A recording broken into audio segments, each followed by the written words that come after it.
right? And your provider they're gonna call out scores as they perio probe. They're gonna be like 1, 2, 0, 1, 2, 3, right? So how you're gonna go is if the provider says 0, they're starting at the maxillary right. So see, it has an R here, it has a left here. So this is your maxillary right, right? Then you'll write the 0. And 0 means there's no calculus, there's no bleeding, and there's healthy gingival upon probing. And the type of treatment you would give somebody with a 0 PSR score is appropriate preventive care. So basically brushing and flossing and possible dental cleaning. So you'll say, hey, get you a cleaning, right? So let's say the provider calls out a 1 on the maxillary anterior.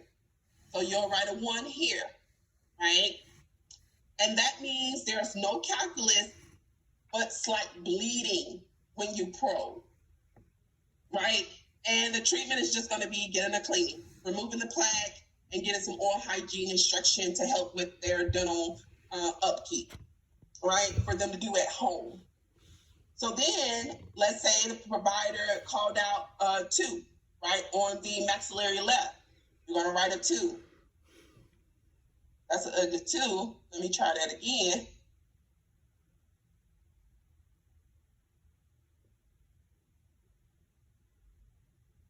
Oh, there's a way to change that. All right, so you wrote a 2.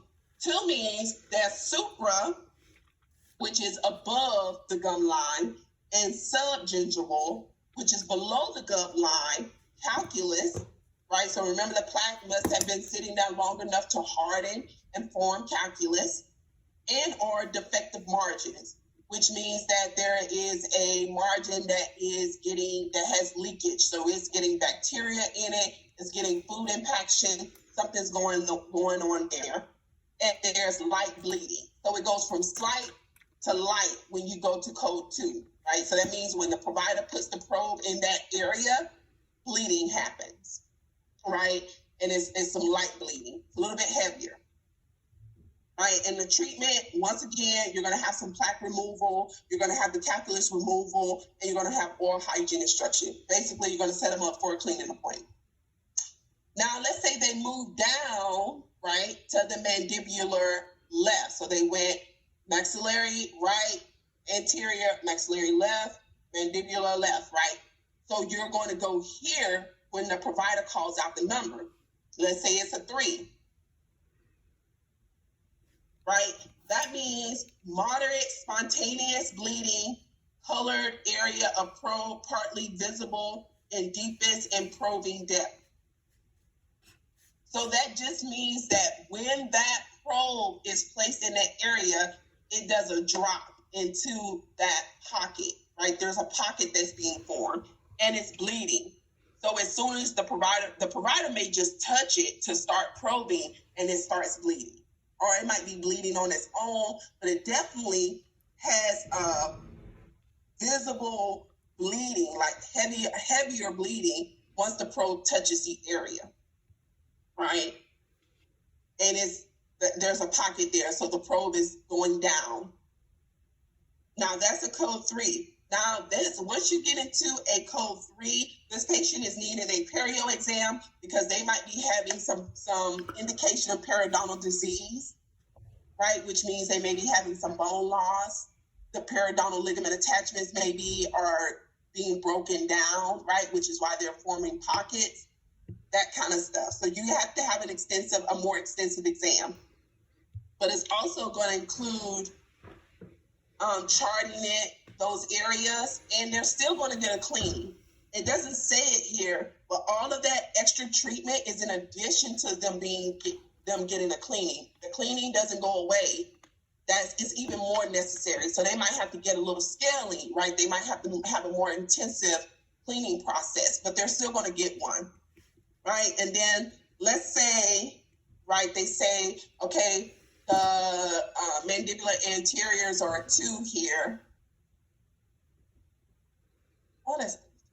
Okay, and let's say the mandibular right is a 4. Well, that means that it's spontaneous heavy bleeding. That means that patient, as soon as you get in their mouth, you're not even doing anything. You're just touching them. They're bleeding all over the place, right? And the probe is practically disappearing into the pockets. And for them, they're going to need an extensive charting, perio evaluation, and maybe they're going to have their whole mouth charted or that whole sextant charted, so that they can really figure out how far along their periodontal disease is. Now, the major difference is the bleeding. That's what's going to tell you what it's going to be. So let's say, right, this patient has moderate bleeding. Well, we know that's a PSR score of 4. Slight beat, spontaneous heavy bleeding is 4. Moderate bleeding is 3. Light bleeding is 2. No bleeding or slight bleeding is 1, and no bleeding is 0. The bleeding is what's going to differentiate those from each other.